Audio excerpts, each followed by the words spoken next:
nice.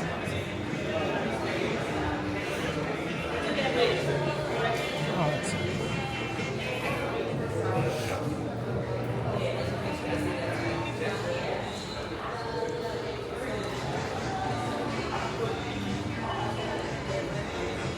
Hilton. I'm guessing. Yeah. So I'm Jelani. Oh, I'm DJ Jel, or born Jelani Roberts, and from Cuba, Trinidad, or Central Trinidad. Perfect. Let me move it up a I'm little. not gonna say, can you see if the shots are good? I mean, I can see if the shots are good, yeah. My only worry is the sound, but I guess we'll find out. But there is a lot of sounds around here. I was gonna say, let me know if I need to project as well. We're here in Trinidad and Tobago. This week we're celebrating our annual Carnival celebrations. It's a very intense and happy and festive time of the year, where people from all over come to celebrate our carnival, people who are in the diaspora, as well as people who live and breed carnival here. But yeah, I was hoping, I tried to meet up with you at Yuma with the bands and everything. I was there right before everyone was going on the stage. And so Yesterday, yeah. Oh yeah, that's chaotic. I was on the truck. I was playing music.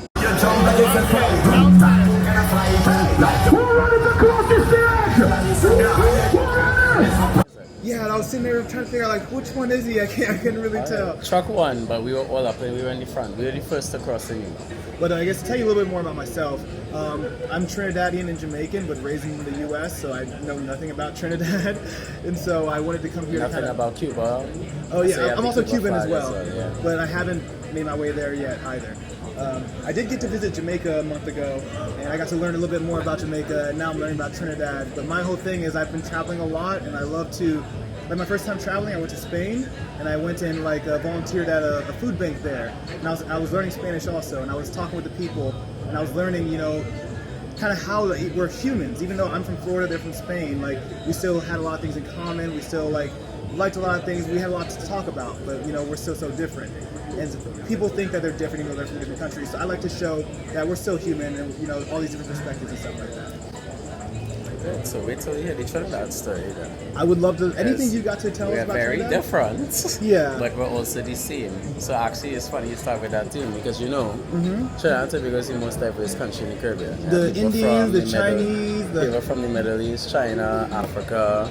You now have the new recent influx of migrants from Venezuela, Colombia, and Cuba as well. Okay. Then you have new wave migration of people from India and Bangladesh as well coming here to work. Same with Nigeria and Ghana. There's wars going on in India and Bangladesh, and then also I imagine in Africa I think there's some stuff going on as well. But that, and because of the economy, people just find that it's easier to migrate here.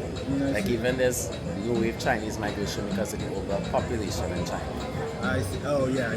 There's always Chinese going everywhere. Yeah, but China. But it's funny though. Even the new wave migration was the same migration, not migration, but forced slavery that the British would have done in the early late 1800s, early 1900s.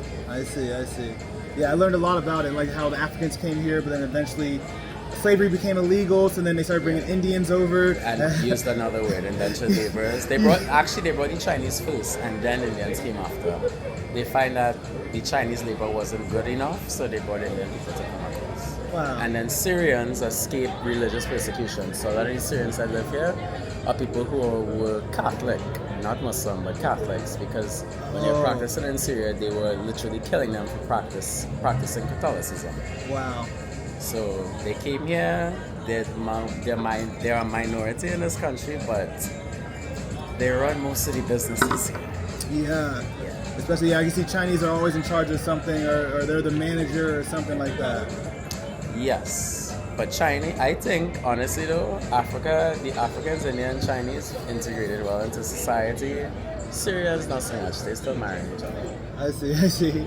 Okay, but everyone else is kind of mixing in. Yeah. I see a lot of Venezuelans, I see that, or at least the Spanish people I see here. It's usually just a family of Spanish people with some young kids that were probably born here. Yeah, there's But again, because Venezuela's always been there, there's been migration. Like my great grandparents are from Venezuela too. Okay. But Then. I know no Spanish. I see. And so yeah. But also, Trinidad's culture during Christmas is also very Spanish and Venezuelan influence. Like we'll eat like pastels and stuff, make pancakam. A lot of what music we call parang or soca parang is in Spanish.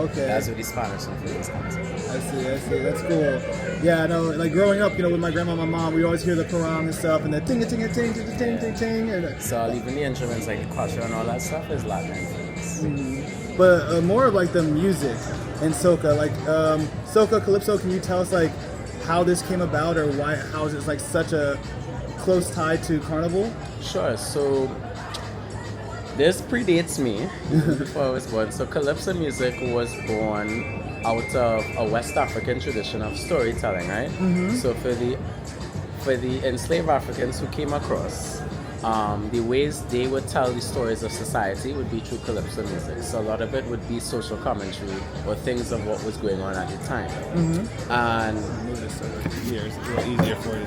And with Calypso, there were a lot of double meanings to the songs, like I said, the storytellings, and it was a very Afro-Trini sound that traveled throughout the Caribbean. So people in, for example, Montserrat or St. Kitts or Barbados could also resonate with Calypso music, and they created their own Calypsos. Mm-hmm. Calypso, however, ended up being tied to Carnival because whatever song would come out in a given Carnival season would get popular, and it would be counted at the different judging points throughout Trinidad and Tobago.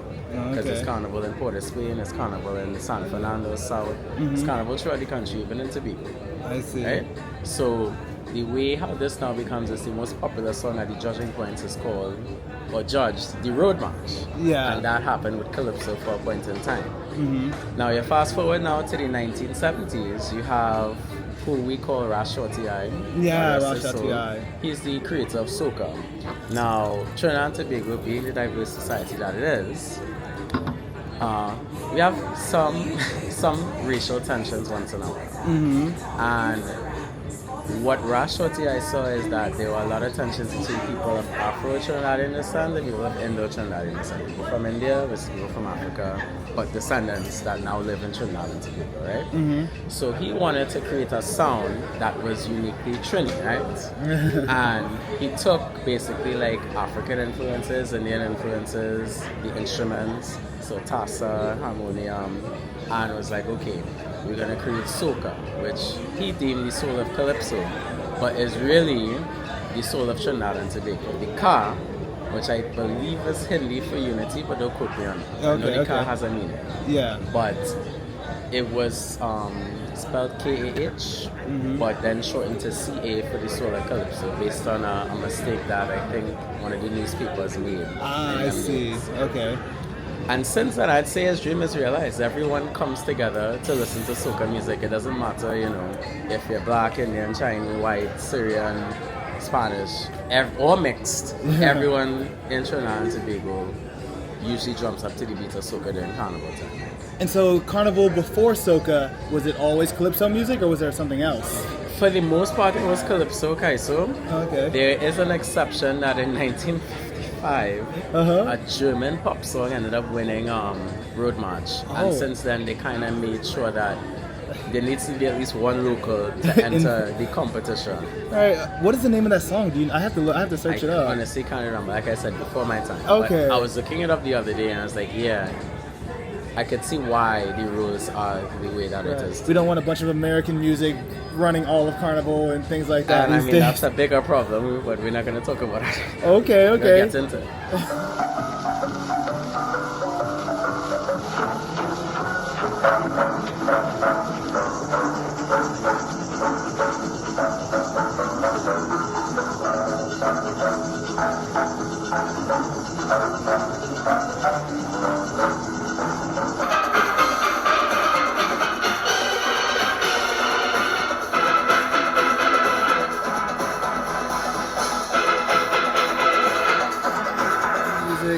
what is something about Trinidad and Tobago that people should know, or something that you think that not enough people know about? I think that first of all, I don't think anyone knows what Trinidad and Tobago is anymore. Everyone knows Jamaica. Yeah, throughout my travels as a DJ, most people know about. Now we had to give them more credit. Okay. They know about Barbados because of Rihanna. Yeah. They know about the Bahamas because of its proximity to the US. And they know, of course, about Jamaica because of Bob Marley and the cultural influences. I'll say with Trinidad and Tobago, should know that we're oil and gas producing nation. We manufacture a lot of products for the Caribbean and by extension the world. And we're the most diverse country in the Caribbean as well, with a rich cultural history. So we don't rely on tourism. Yeah. Personally, I think we could actually revitalize our tourism sector, but because we're so reliant on oil and gas, we actually don't market ourselves well. I see, and that's why people don't know, because there's not a lot of marketing out there for that. Like, who are some local artists who you think need to be shouted out more, who are doing big things? I recently learned about Young Brother and Trinibad. When you're born, son, you cocky like a trampoline, and let me read up your pussy like a magazine. Open your leg, me come in between, my cocky curl up there like a centipede. My bricks stay up on your face like you're born with freckles, and your pussy pretty like a pack of fucking Skittles, like a newborn baby. Mouth stay up on your nipple, get your back shut, till you start walk like a cripple, now walk. I'm not sure if that's one you want to talk about, or who are some local artists you think people should know Definitely about? Young Brother. I think Young Brother, although he's not necessarily a soca artist, he's dabbling in soca now, but he does the local dancehall, or what is deemed Trinibad, but everyone has conflicting views on what Trinibad is, because there's Trinibad, there's us, and they didn't really know what to call the local dance. I see. But Young Brother for sure, Jimmy October as well, who brings like an R&B and new Calypso sound, as we're on the topic of Calypso. Okay. Two-time when you're two-timing, I give you three striking, you're done striking. Still can't let go, got me on hold. Heart went cold, but that body they burn. We been smoking on that Bob Marley. You just act like you hurt nobody. Run the streets and you don't say sorry, sorry. Okay. He recently went on tour with Cass, and they did a great job, especially in the US and places that, soca has never really had a presence before.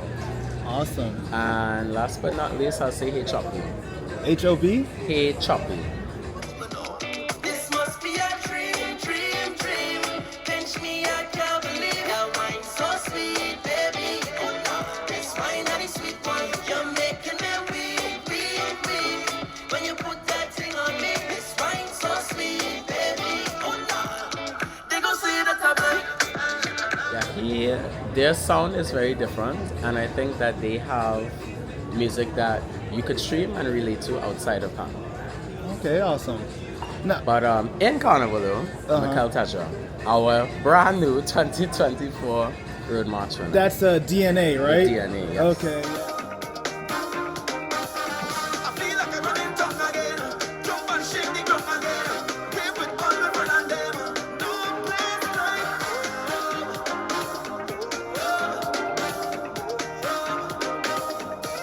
now is the time for me to jam with somebody.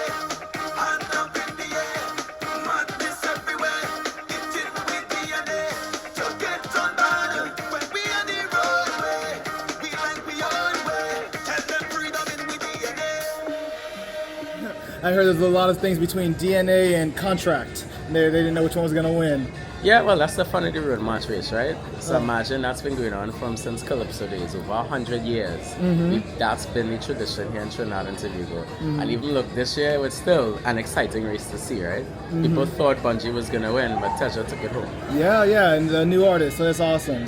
Yes, relatively new artist. Oh, okay. How, 3 years or something, or longer than that? He's been out longer, but he's been writing. So if you're familiar with, the song Drink Water and Mind Your Business. Yeah, drink by water Patrice. and mind my business. I go drink water and mind my business. Mind my business. Drink water and mind my business. Who me? I don't watch people, man. I'm looking for house and land. Who me? I don't watch people things. I's a queen. I have my own. Yeah, he wrote that? He wrote that. Wow, okay, so he already know he's got hits. Yeah, he was written for Marshall too. He wrote even one of my favorite songs this year from Farmer Nappy. Oh, from Farmer Nappy. Okay, I recently. How I Living Better Than Than Them. Them. What's on my mind? If I tell you, just look at me smile. When them do me wrong, I do them right. just a man who does pray at night. Our living better than them. He wrote that too? He wrote that Right, as he well. wrote the hits. Yes, so Mical Teja is what I consider to be like a triple threat in soca. He could write, he could sing, he could produce, he could perform. Wow, okay. I didn't realize he had so much influence. He's very talented, and I mean, I just wish he'd mentor a little more youths. Our future in soca would be very bright if we have more like him. I had an interesting conversation with my aunt earlier today. She was telling me that I was asking her like, how's Carnival changed? She said it hasn't really, but the thing is like way back in the day, it was more about pride and just about celebrating ourselves. And then recently, it's come to a point where it's just about shaking ass and selling it to the whole world and bringing everyone in. And so she does wish that it was more about pride and celebration and less about being revealing and ass everywhere. To me, as being a foreigner, I just thought that was just culture, and it was like, no matter if you're a doctor, if you're a police officer, whatever, you're gonna be out shaking your ass, having a good time. It's like equalization, and after that. But I don't know, what do you feel like changes or what's going on? To your aunt's point, I agree to an extent, but I will also argue in their generation they were doing the same thing. It just wasn't posted on social media, right? So now that we have phones, it's very easy to capture those things. It was going on in their generation for sure. Where what I will agree is that I think we should do a better job of celebrating ourselves as Trinidadians. We have a lot to offer to the world, and a lot of people come here to experience our culture, and it shouldn't just be limited to shaking your ass and nudity. Yeah. I think too that Carnival has become, in my honest opinion, and this is going to be controversial, I think it's become segregated. Like we have like I said, we're the most diverse country in the Caribbean. We have a lot of people here. I think like certain bands and certain individuals want to segregate everybody based on body type, skin color, class, and that's money. That's not what Carnival was created for. It was created to bring everyone together, and it was also to be our resistance against colonialism. Because although Carnival was birthed out of emancipation of slavery and our resistance against the slave masters, hence the different Carnival characters that we have, because it's us mocking the slave masters, right? Yes. Throughout our history in Trinidad and Tobago, every ethnic group fought for us to have Carnival. People of Indian descent, people of Chinese descent, they had protests here in Port of Spain. So there's a lot of history behind it. But because we're not taught the history in schools, or it's not passed down, that, to your aunt's point, that national pride is missing. I see. Okay. And I think that we need to really come back and really realize why we celebrate Carnival in the first place. Yeah. Are there efforts to incorporate traditional elements into modern Carnival celebrations? So there is. I have to big up Lost Tribe. They won Banner of the Year again, and the reason why they continuously win is because that's what they do. They modernize it? Yeah, they modernize the traditional elements of us. Okay, see, as I was... But I'm not sure if it's, to my knowledge, and this might just be my ignorance, I'm not sure if it's being passed down the way that it should. I think that, and outside of mass, I think that in general we could do a better job of passing down anything in terms of mentorship. Culturally, it seems like we only look up to people who are of a certain age to have experience, where we should give more power and more responsibility to people my age, who's in my mid to late 20s and younger, to have the interest in mass. Because without the youth and without young people, the culture can't continue. I see. I was having a really interesting conversation with my aunt also earlier today, because she's a teacher and she teaches 7 to 9 years old and stuff like that. And she was saying like one of the issues that she sees in Trinidad is that the youth they're told like, you're supposed to be seen, not heard. You're not supposed to talk a lot. You don't have a voice. You're just a child. And that's just kind of that's culture I grew up with as well. Yeah. It's like if you're a child, you don't know anything. You gotta respect your elders. Yeah, you have to respect your elders. But she's saying like she believes like children could be healthier and grow better if they were heard more and if they were treated more as equals, not in a strict hierarchy. Lana, what do you think? Do you think that's an issue? Well, I mean, that dates to colonialism, right? Yeah, so it's very embedded within Trinidadian culture. And I mean, there are the outliers, right? Like Marsha Montana, for example. I'll just give the king of soca. His mom knew at an early age Marsha was destined for great things with his interest in music. So she was able to let him more room and be free. I think that's slowly changing because the new generation that's coming up now especially Gen Z, so anyone 24 and below, they're getting more opportunities, and especially with TikTok and social media, I think that's going to change. It's going to take a little while for the powers to shift. But I do think that is necessary. The youths do need a voice. But I think that we need to create a newer culture where respect and the platform could come together. Perfect. And I guess for my final question, what got you into your musical career, and where do you see the future of music in Trinidad? Well, my mom used to throw parties and fests. And whenever she was setting up, I would always be by the DJ booth. So while she was doing whatever, she was doing lights or food or whatever, I would always go by the DJ, and I was fascinated with how they mix the music, why they chose the song to start off, sound check, and since then I was like, nah, I want to do this. Yeah, okay. And in terms of the future of the music, it's always a rough one. Right now I'm worried about the future, at least the future of soca music, because the overall theme of this whole interview, youths, right? I don't think we have enough young people in soca. I think even when Machel Montano was starting out, he tried to popularize soca because it was losing its popularity to dancehall. I still think the same thing is happening today in 2024. I see. Where dancehall is still overwhelmingly popular, but it's also now more violence. Whereas back in the 90s and 80s, it was more happy music and more danceable music. Now, with the crime situation in the country, and by extension the Caribbean, and I don't want to knock dancehall because it's not an entire genre's fault. I just don't think there's that balance. Soca music is happy music for the most part, and we just need to give the youths more power and platforms. All right, we're closing off. All right, thank you so much.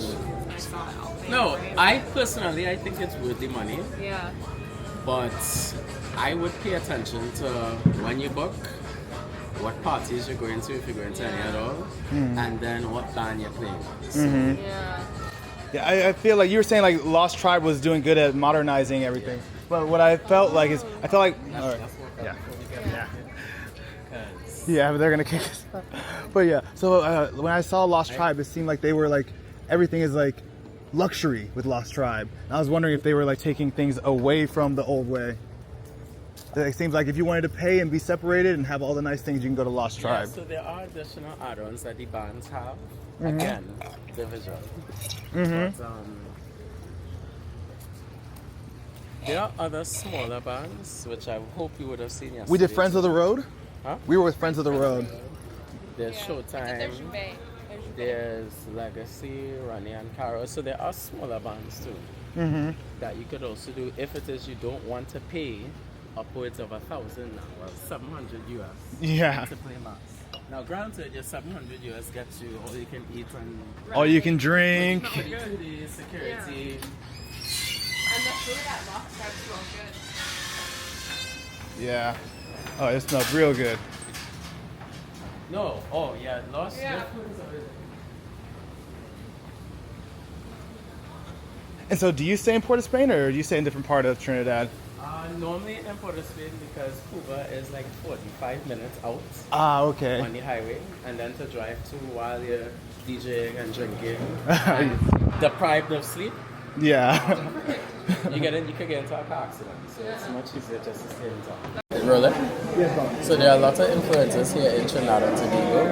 They're colonized by the French, then by Spanish, and then by the English. Under French rule is when it had enslaved Africans.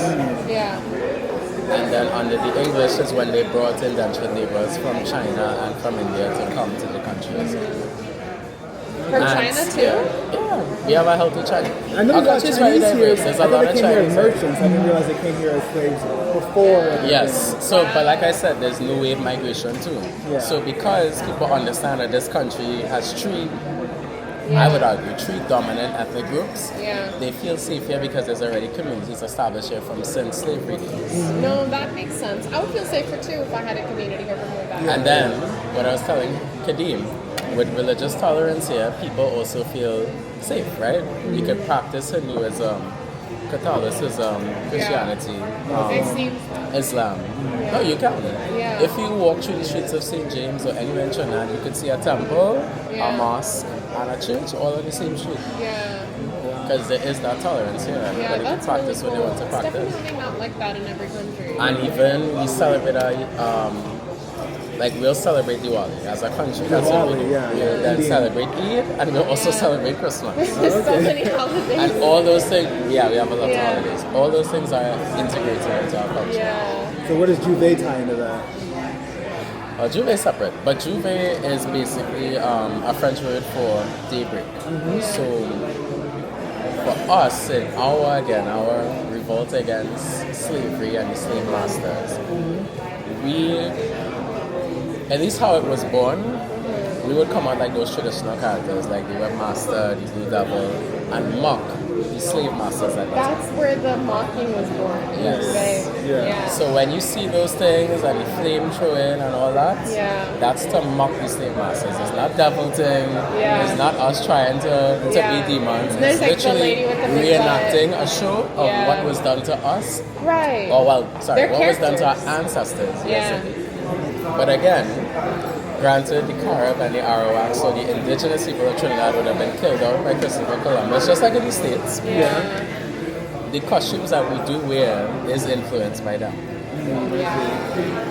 Yeah, there was Because there's not many native Trinis here, especially with The how Arawaks, the the Caribs. They're killed. Most of the Yeah. band, I think I told Kadima was Yeah. truck one, but if Yeah. we went No. and passed, then. No, we went to truck run one. It's just I just didn't see you at that truck. And there's so many people. But then around. probably because I was working. So Yeah, you're moving. I saw on your social media like where I was standing. You were behind where I was.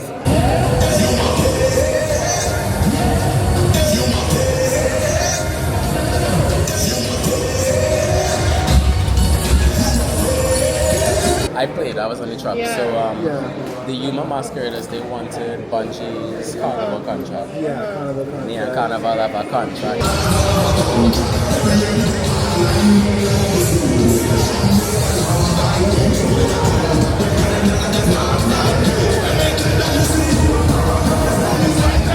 And they went on the stage and signed on the stage. Oh yeah, okay, I missed that. That everyone's social media posts I was seeing from this morning had them signing. I'm like, when did this take place?